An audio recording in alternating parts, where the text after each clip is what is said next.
같이 그들이 먹어도 배부르지 아니하며 음행하여도 수요가 늘지 못하니 이는 여호와를 버리고 따르지 아니하였음이니라. 아멘. 오직 예수님, 예수 그리스도의 은혜와 평강이 여러분의 영육간에 또 가정에 하시는 일에 충만하시기를 축원드립니다. 우리가 어떤 부분에 대해서 완벽한 지식이 있다면은 완벽한 지식이 있다면은, 그리고 또 그 지식이 없는 사람들이 말하고 또 행동하는 것을 본다면은 어떤 생각이 들까요? 예를 들어서 여기 계신 우리 집사님, 권사님들, 특히 여자 집사님, 권사님들은 밥 하는데 선수죠. 그런데 7살 난 아들이 와가지고 엄마 밥은 그렇게 하면 안 돼. 이렇게 저렇게 말하면은 웃죠. 그죠? 그렇습니다. 마찬가지로 어떤 일에는 지식이 있습니다.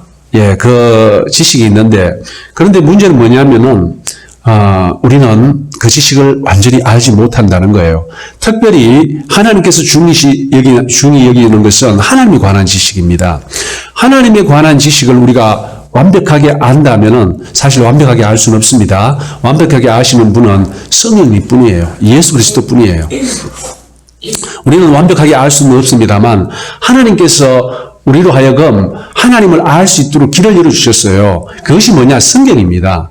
성경을 통하여 우리는 하나님을 알아가고, 또 이 성경이 기본적으로 성령님의 감동으로 쓰여진 책이에요. 그러니까 성령님의 감동으로 쓰여진 책이기 때문에 성령님의 감동이 있을 때만 성경의 본래 뜻을 알 수 있어요. 어떤 시를 읽더라도 사람마다 다 다르게 이해합니다. 물론 시를 쓴 사람들도 또 시를 이해하는 사람들도 다 다를 수 있어요.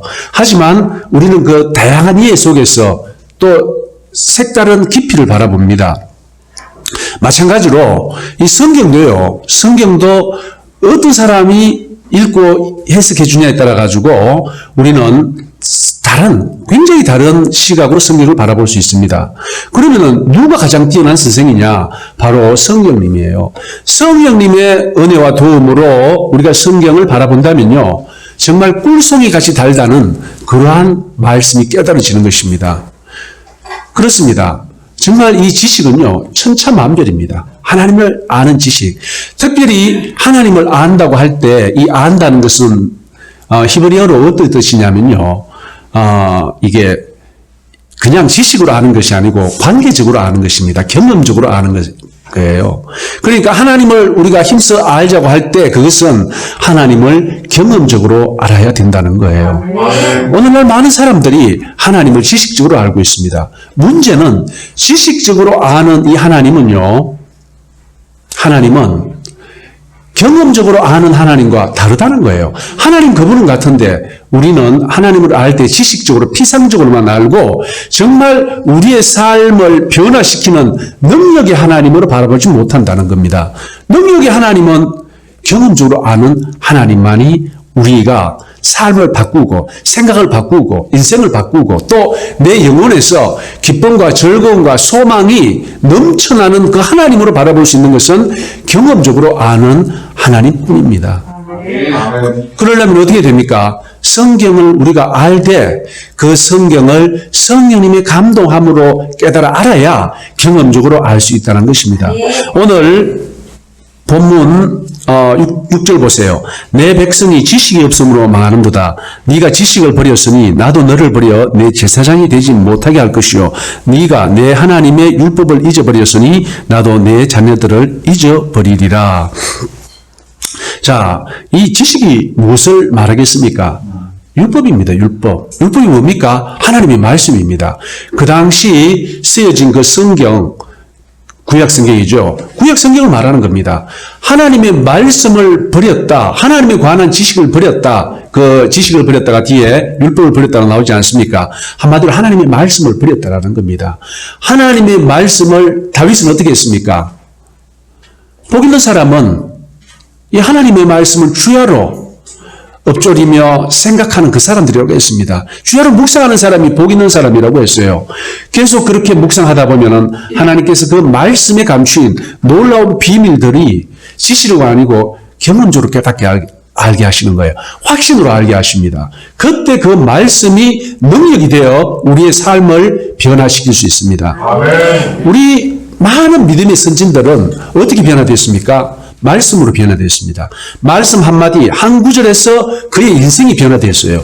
그 말씀에서 빛을 보고, 말씀에서 예수 그리스도를 만나고, 말씀에서 전지하시고 전능하신 하나님을 만났던 거예요. 아멘. 그래서 그의 인생은 변화되었습니다. 그런데 지금 이 호세아 때는 어떻게 했습니까? 호세아는 북이스라엘의 북이스라엘 사람이었어요. 그 당시는요, 북이스라엘은 특히, 여호와를 믿었지만 동시에 이방신도 같이 믿고 있었어요. 굉장히 영적으로 혼탁한 때입니다.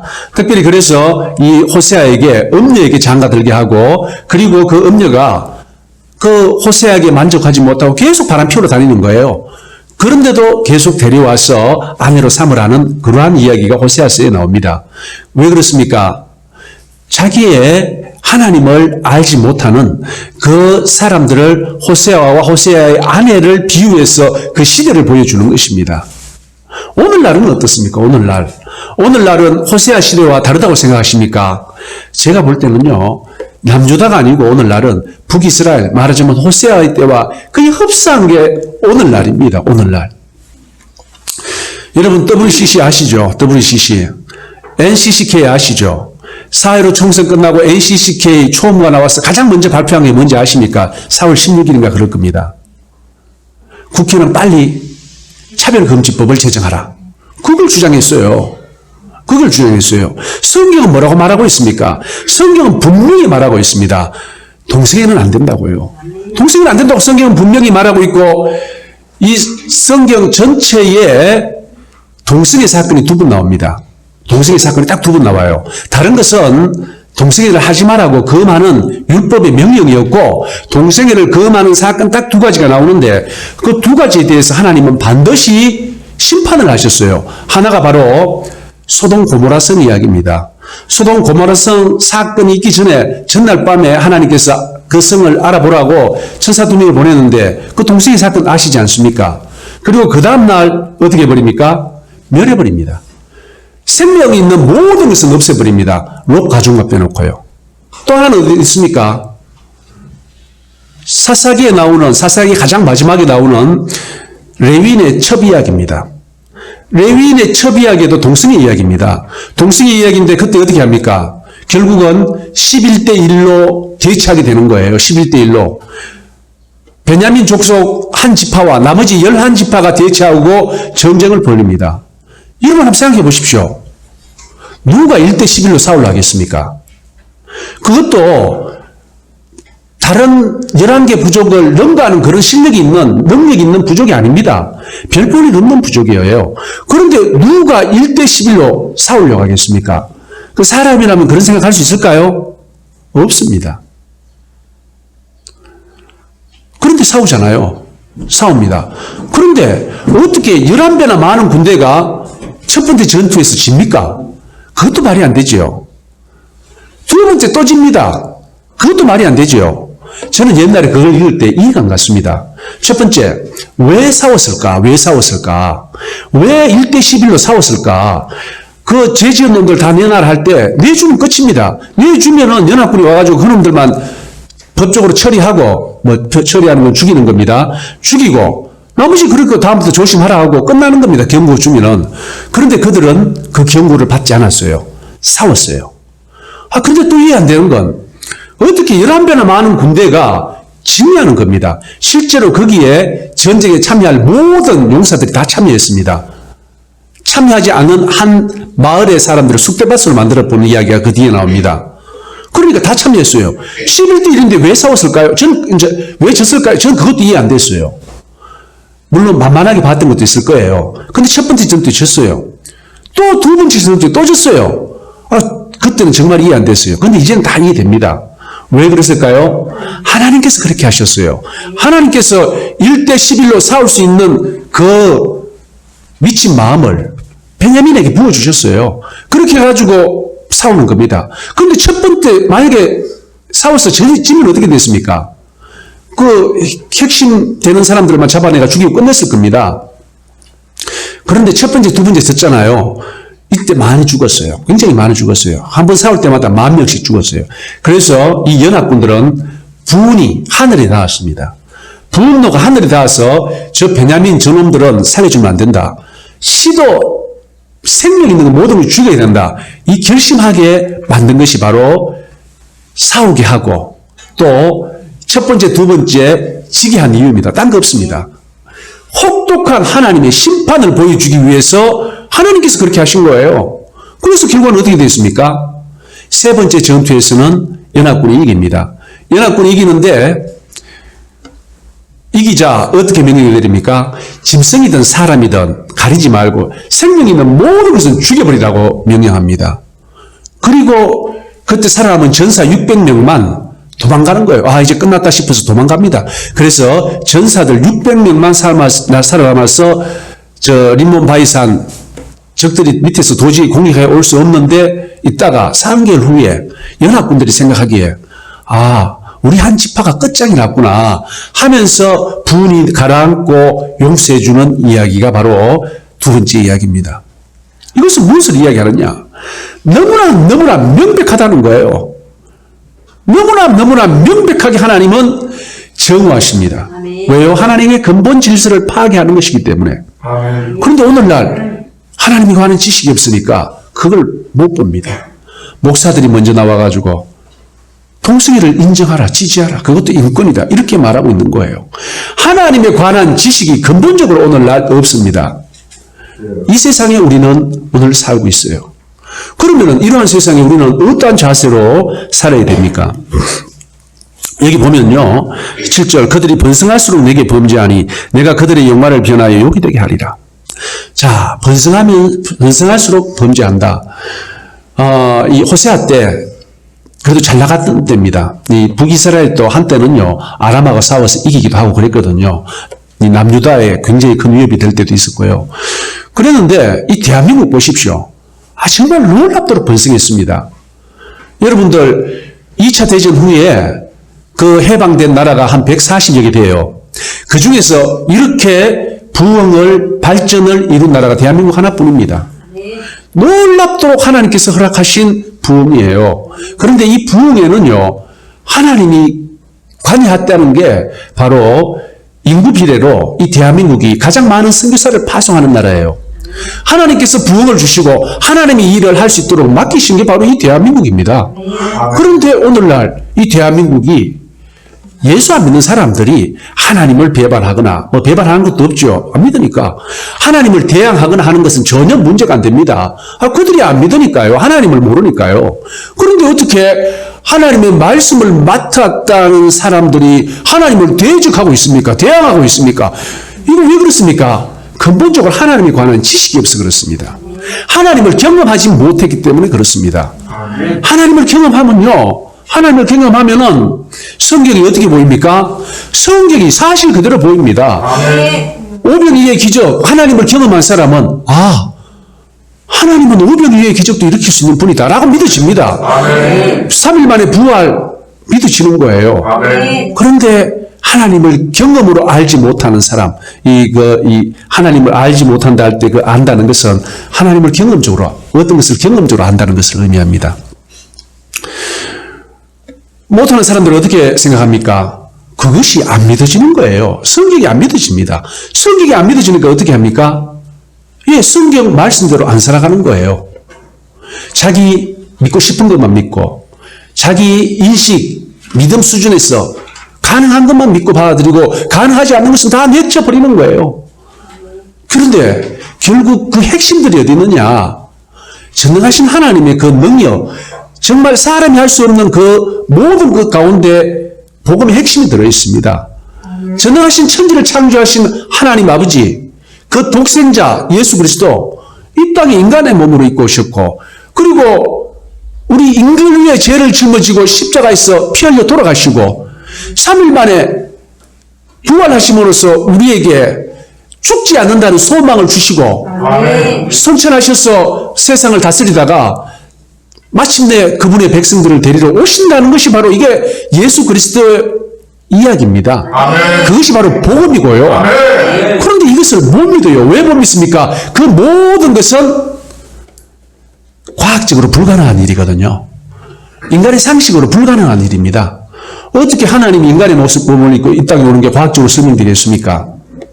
그리고 죽은 지 3일 만에 부활하는 게 어떻게 인간의 마음을 과학으로 설명되겠습니까? 하늘로 오르는 게 그것도요. 다시 오시는 것도요. 다 과학으로 합리성으로는 이해나 설명을 할 수 없는 겁니다. 결국 누구만 알 수 있느냐? 하나님을 경험한 사람들만 알 수 있는 비밀들입니다. 아멘. 그런데 이 하나님을 모르는 사람들이 예수 믿는다는 그 이름으로, 목사라는 이름으로, 성도라는 이름으로, 신학자라는 이름으로 오늘날 더 많아졌다는 겁니다. 그렇지 않은 사람보다, 그렇지 않는 정말 참으로 하나님을 믿는 사람보다 그렇지 않게 믿는 사람들이 더 많다는 거예요. 그래서 그 결과로 유럽은 기독교가 다 없어졌습니다. 거의 없어졌습니다. 왜 그렇습니까? 참으로 믿는, 하나님을 경험적으로 믿는 사람들이 없다라는 거예요. 여기 나와 있듯이 내 백성이 지식이 없었으므로, 하나님을 경험적으로 아는 사람들이 없으므로 망하게 되는 것입니다. 그러다 보니까 어떻게 됩니까? 하나님의 말씀을 버리는 거예요. 율법을 버리는 거예요. 왜요? 자기가 믿지 않으니까. 오늘날 대한민국 교회가 당한 어려움이 바로 이겁니다. 하나님을 알 때 지식으로만 알고 있지, 참으로 성경이 말씀하는 성령님의 조명에 의해서 아는, 경험적으로 아는 사람들은 드물다라는 겁니다. 그러면은 어떻게 해야 됩니까? 우리가 힘써 여호와를 알아야 됩니다. 힘써 그분을 만나야 됩니다. 성령 충만함을 받아야 되고, 성령님의 조명으로 예수 그리스도를 알아야 돼요. 예수 그리스도. 우리는 다 정인입니다. 누구의 정인입니까? 예수님이 정인이에요. 예수 그리스도의 정인이에요. 정인이라는 건 뭡니까? 예수 그리스도에 관해서 내가 경험한 것을 내가 전해주는 게 바로 정인입니다. 우리는 예수 그리스도의 정인인데, 단순히 세계사 책에 나오는 지식으로 아는 예수 그리스도의 정인입니까? 아니면은 정말 성령님의 조명으로 하나님을 만나고 예수님을 경험하고 그 경험한 예수님을 증언하는 정인입니까? 바로 성경에서 힘써 여호와를 알자라는 것은 바로 그러한 경험적으로 아는 하나님을 만나야만 우리가 결코 하나님에게서 떨어지지 않고 예수 그리스도 안에 거할 수 있다라는 말씀을 하시는 겁니다. 오늘날 인터넷 얼마나 발달했습니까? 예. 세계에서 유명한 영어만 좀 되면요, 미국에서 뭐 최고로 유명한 목사님 설교도요, 실시간으로 들을 수 있고 아니면 시간차로 들을 수 있습니다. 오늘날 그런 데 살아요. 서울의 큰 유명한 교회 목사님 설교 마음대로 들을 수 있습니다. 그런데 이 인터넷이 발달하지 않은 30년 전과 비교해보면 오히려 신앙이 더 떨어졌습니다. 믿음이 더 떨어졌습니다. 왜요? 여기 번성할수록 내게 범죄하니, 하나님이 주신 그 번영과 발전, 부흥을 가지고 오히려 하나님을 대적하고 있는 것이 오늘날의 현실인 것입니다. 어떻게 살아야겠습니까? 우리는 어떻게 살아야겠습니까? 그래서 다시 우리는 기본으로 돌아가야 됩니다. 아멘. 믿음의 선진들이 항상 말한 기본, 말씀과 기도로 돌아가야 된다는 거예요. 말씀 위에 굳건히 쓰고 그 말씀이 정말 경험되는 말씀으로 내 살이 되고 피가 되는 그런 삶을 바꾸는 그러한 말씀으로 어떻게 남을 수 있습니까? 성령님의 감합니다. 아멘. 아멘. 여러분들 과식하십니까? 맛있는 거 있으면요. 과식하십니까? 지나치게 과식하면은 괴롭지요. 그리고 후회하지요. 아, 괜히 먹었다.